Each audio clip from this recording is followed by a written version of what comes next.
Começa agora. Diário Econômico.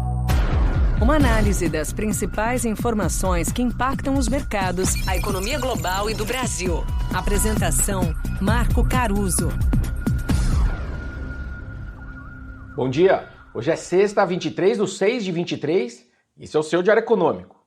Toda apresentação minha de economia e conjuntura, eu começo pelo cenário global e acabo terminando falando de Brasil. Mesmo que no final do dia eu precise acertar o cenário brasileiro, eu faço questão de passar pelo internacional antes. E quem já ouviu minhas apresentações também já deve ter ouvido a minha explicação para isso, que é bem simples. É o cachorro que abana o rabo. Se o mundo vai para um lado, é muito difícil a economia brasileira ir para o outro. E o mundo certamente aqui é o cachorro. Eu estou falando isso porque ontem foi daqueles dias típicos em que quem mandou foi o cenário global.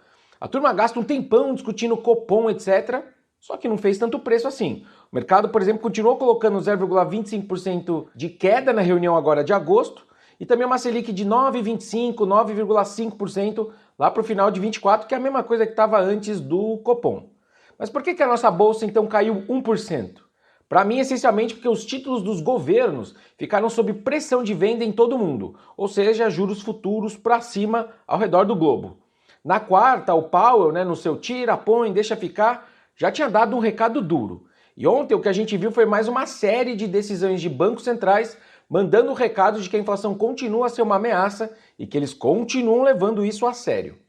Por exemplo, a Inglaterra subiu para 5% sua taxa, Suíça foi para 1,75% e não descartou aumentos adicionais, e a Noruega deu o mesmo recado depois de levar sua taxa básica para 3,75% ao ano.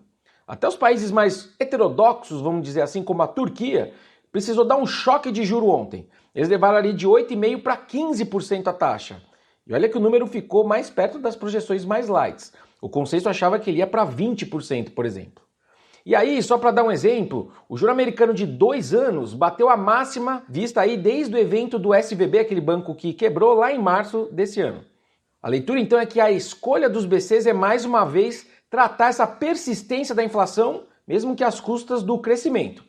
Daí essas reações negativas que a gente viu dos investidores e dos mercados. Bolsas no vermelho, dólar forte pelo mundo e também commodities para baixo. Obviamente com algumas exceções em cada um desses mercados.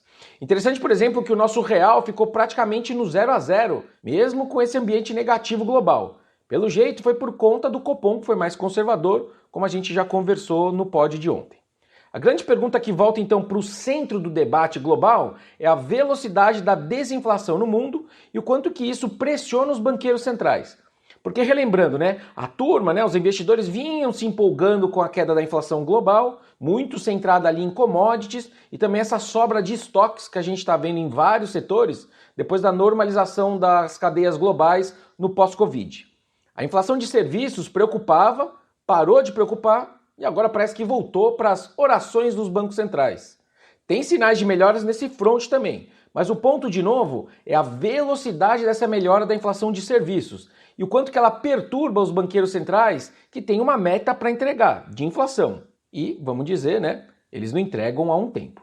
Agora, pensando alto aqui com vocês, eu me pergunto, se os BCs voltaram a apertar as condições monetárias e de crédito ao redor do globo, quando que o mercado volta a se preocupar com a atividade econômica e a tal da recessão que todo mundo fala ou falava, mas ela nunca chega? Isso tudo vai ser suficiente para reverter o dólar fraco que a gente tem visto recentemente em vários países, incluindo aqui?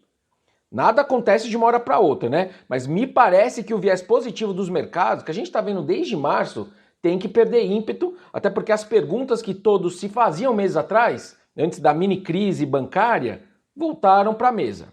As respostas a gente vai descobrindo aqui diariamente juntos. O lado positivo é que, no relativo, o Brasil tem sido bem visto pelo gringo. Mas, de novo, ainda é o cachorro que abana o rabo. Bom dia, bons negócios e sorte sempre. Você ouviu? Diário Econômico. Uma análise das principais informações que impactam os mercados, A economia global e do Brasil. de segunda a sexta às 6 da manhã, no Spotify e YouTube.